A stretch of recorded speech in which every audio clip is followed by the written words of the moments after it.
Everyone, welcome back to the channel again. आज के इस लेक्चर में हम डिस्कस करने वाले हैं कैसे फिक्स एक्सचेंज रेट सिस्टम जो है वो वर्क करता है।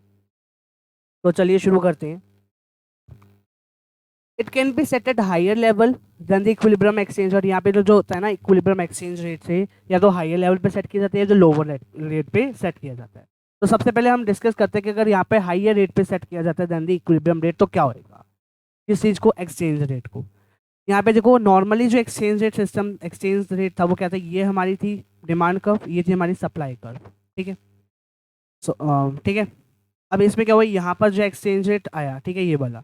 अब यहाँ से हमने नीचे करा और यहाँ से ये करा, ठीक है, ये आया। लेकिन अगर हम इसको उन्होंने क्या करा, सेट कर दिया हायर, यहाँ पर सेट कर दिया, तो यहाँ पर क्या होएगा कि यहाँ पर ये होएगी आपकी डिमांड, इतनी डिमांड होएगी और इतनी क्या होगी, सप्लाई होएगी। तो यहाँ पर क्या हो जाएगा, एक्सेस क्या हो जाएगा, एक्सेस सप्लाई हो जाएगी ना। एक्सेस सप्लाई हो जाएगी क्योंकि सप्लाई क्या है, मोर देन है इन दी डिमांड। तो यहाँ पर क्या हुआ, डीवैल्यूएशन हो जाएगा। डीवैल्यूएशन मतलब कि द डोमेस्टिक वैल्यू जो होती है, डोमेस्टिक वैल्यू उसको रिड्यूस कर दिया जाता है गवर्नमेंट के through by raising the exchange rate.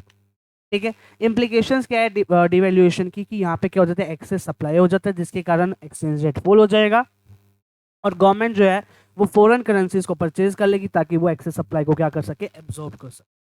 और फिर जो गवर्नमेंट रिजर्व्स है फॉरेन एक्सचेंज के, वो क्या हो जाएंगे, वो बढ़ जाएंगे। ठीक है। अब ये लोअर क्यों सेट की जाती है, ताकि रीवैल्यूएशन कर सके। रीवैल्यूएशन कैसे होगा, यहाँ पर रीवैल्यूएशन इसी का उल्टा हो जाएगा ना, क्योंकि देखो ये जो डायग्राम है इसी को मैं यहाँ पे आपको बना के दिखाता हूँ। ठीक है।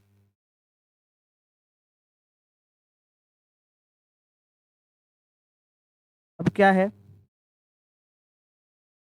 आपकी डिमांड, ये आपकी सप्लाई, ये आपका इक्विलिब्रियम आ गया। इक्विलिब्रियम वाला आपका मतलब ये आ गया एक्सचेंज रेट। ठीक है, ये वाला। अब क्या, वो उन्होंने क्या करा, इसको लोअर सेट कर दिया, यहाँ पे सेट कर दिया। तो यहाँ पर अब आपकी जो सप्लाई थी वो क्या होगी, कम हो गई, लेकिन डिमांड क्या होगी, ज़्यादा होगी। तो यहाँ पर ये क्या आ गया, एक्सेस डिमांड आ गया। एक्सेस डिमांड हो जाएगी ना यहाँ पे। तो यहाँ पे क्या होगा कि जब रिवैल्यूएशन क्यों करता है, क्यों रिवैल्यूएशन कैसे करता है, अब देखो रेट जो है वो एक्सचेंज रेट कम हो गया, गवर्नमेंट करेगी, क्यों करेगी, ताकि जो वैल्यू है डोमेस्टिक करेंसी की वो क्या हो जाए, बढ़ जाए, और बढ़ेगी तो यहाँ पे क्या होगा, रिवैल्यूएशन हो जाएगा। अब रिवैल्यूएशन से होएगा क्या, रिवैल्यूएशन में होता क्या है कि यहाँ पर एक्सेस डिमांड होगी जिसके कारण क्या होगा, यहाँ पे एक्सचेंज रेट कम हो जाएगा। बट इसको अवॉइड करने के लिए आरबीआई फुलफिल करेगी इस एक्सेस डिमांड को, कैसे, bye releasing the supply from its reserves of foreign exchange. ठीक है, फॉरेक्स के। अब डेवलप कंट्रीज जो है वो डिवैल्यूएट क्यों करती है अपनी करेंसीज को, क्यों करती है, क्योंकि ड्यू टू दिस तीन रीजंस है यहाँ पर, कि जो डिमांड होती है for domestically produce goods and services, वो क्या एक्सपेक्ट किया जाता है कि वो बढ़ेंगे, जिसके कारण एक्सपोर्ट्स भी क्या होंगे, बढ़ जाएंगे। अब रेज एक्सपोर्ट्स को वापस जो बढ़ जाएंगे, एक्सपोर्ट्स बढ़ेंगे, उनसे क्या होगा, मोर फॉरेन एक्सचेंज होगा और हम इंपोर्ट कर पाएंगे एसेंशियल गुड्स को from the rest of the world. और इससे क्या होता है कि इंड्यूस होता है प्राइवेट फॉरेन इन्वेस्टमेंट। ठीक है। अब अगला चीज आती है कि कैसे सेंट्रल बैंक जो एक्सरसाइज करती है और इन्फ्लुएंस करती है फ्लोट और मार्केट एक्सचेंज रेट को।